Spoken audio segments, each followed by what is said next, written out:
Erica from All Star Equestrian, and we've been volunteering, me and Peyton, and just enjoying ourselves and having a wonderful time.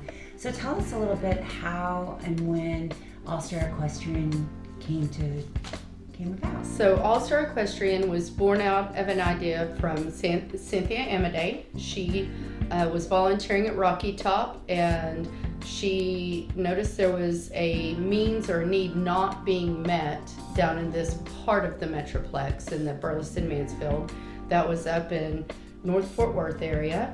So she got with a couple of people there and she went and got certified. And in 1999, they found the property and we opened our doors to the very first rider.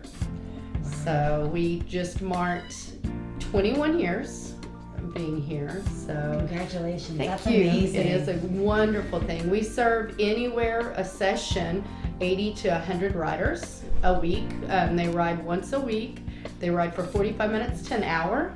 So we, in the therapy aspect, we utilize a horse and a team. You've noticed our team here.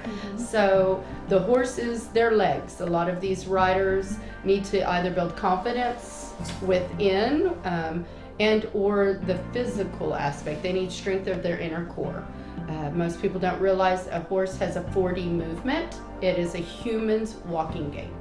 So what it does is a horse is their legs. Most of our riders have never walked. So they get on the horse and the horse becomes legs, and it kind of tricks the mind and the body to thinking they're doing it, and their inner core starts building strength and muscles. They bring in that inner tone. Their first ride, they might not be able to make 5-10 minutes. They're worn out. After 45 minutes, they'll start gaining muscle tone.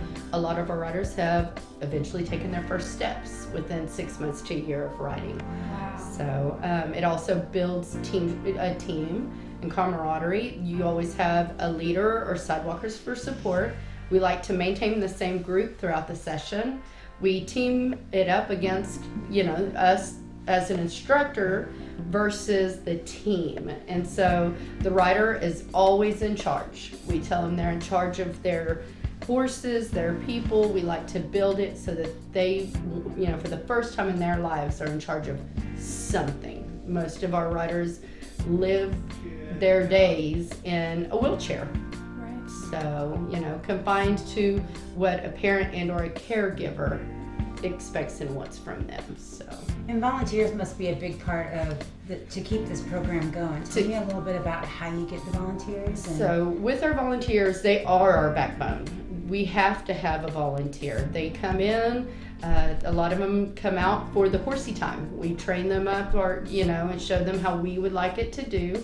You get to come out, get your horse out of pasture. We teach you how to groom it, tack it, and then lead and or sidewalk throughout. Our classes need anywhere from 3 to sometimes our biggest classes, 15 volunteers for that class. Wow. That volunteer commits normally about, I'm going to say, an hour and a half for a class, and that's to get them, do the class, and then let them out. It's very special. It's a feel-good way to give back and to build. Dealing with special needs and or disabilities is scary for some.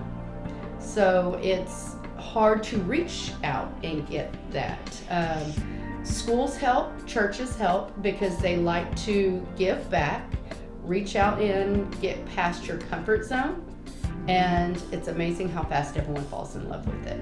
And it's kind of like building relationships, right? I mean, It you're is. building a relationship with that horse as well as the rider. It is, and so it's really neat when your volunteers and your riders and or families run into each other, whether it be at the grocery store or church, and they see and the excitement's there, and a lot of these guys don't have that on a daily basis. And I know just from us coming out a couple times, I can tell you it's very rewarding. I went home and told everybody about it and how awesome it was. You probably did as well, right? It was just a neat experience. It is.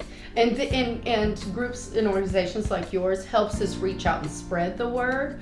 We try to do different things within our community, whether it is an outreach, go visit schools.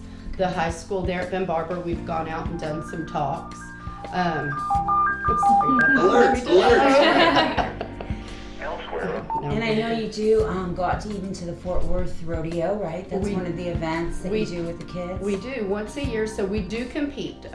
These riders, for the first time in their lives, they get to compete against others in a sport. People might think it is just a horseback ride. We're leading them around. No, these guys, we're teaching them to rein, memorize patterns, reaching, grabbing. And so we do the Chisholm Challenge. It's the first week before the Stock Show Rodeo in Fort Worth. We open them up. They compete for 3 days down there. We're getting ready right now for Special Olympics. It will be out in Sanger. We do that yearly. And then every October is really neat. We do a give back in-house horse show. And we let them come and compete against all their peers here, invite all their family out, and it's a fun day for them, and they win trophies. They come out, they compete. And how rewarding. It is. It's a lot of fun, and that's when you really get to see them dressed up and ready to go, and you know, they're all in your there. hard work. Payoff. Right. So. And so, like, looking forward in the future, do you guys have a vision about where you want to go or where you want to be? And The main thing I want is for people to realize that I don't look and see a disability. I look for their abilities. Everybody has an ability. So if I can reach out in the community and help anyone that might need this, whether it's finding a new rider, reaching out, grabbing new volunteers, and hopefully the sustainability of All Star. You know, it is a nonprofit. We reach out and try to find grants, donations, things like that, funding for it. We do fundraisers. We do a clay shoot, a gala, a golf tournament, you know, yearly, and try to reach out and get new people to come out and see and join in the excitement and the giving. So now, if a rider can't afford, is there a cost to this, or how does that work? It's a very minimal cost. We try to do it, you know, we have the horse usage, we have the arena. Eventually, we'd love to be a standalone where we can purchase the property that is in the works, but that's a huge investment.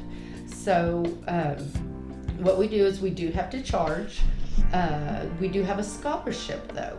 Nice. And so we reach out for our funds, and if a family cannot afford it, we have a committee that gets it together, looks at it, and sees, and we do scholarship up to 90% of the fees. So Nice. So even if someone doesn't have the time to volunteer, they might be able to reach out and sponsor a scholarship. They can right? sponsor a scholarship, a horse, anything helps. Oh, that'd be If they awesome. know a rider, we have some riders that come in that are sponsored before they even get here, because everybody knows someone that Absolutely. could benefit from this and doesn't even know it exists yet. Right. So, you know, It's just been an honor to, reach out and volunteer, and I would really, really encourage everyone to, come make an appointment, come out, Please. talk to the staff. They're all so lovely and friendly, and see where you could fit in.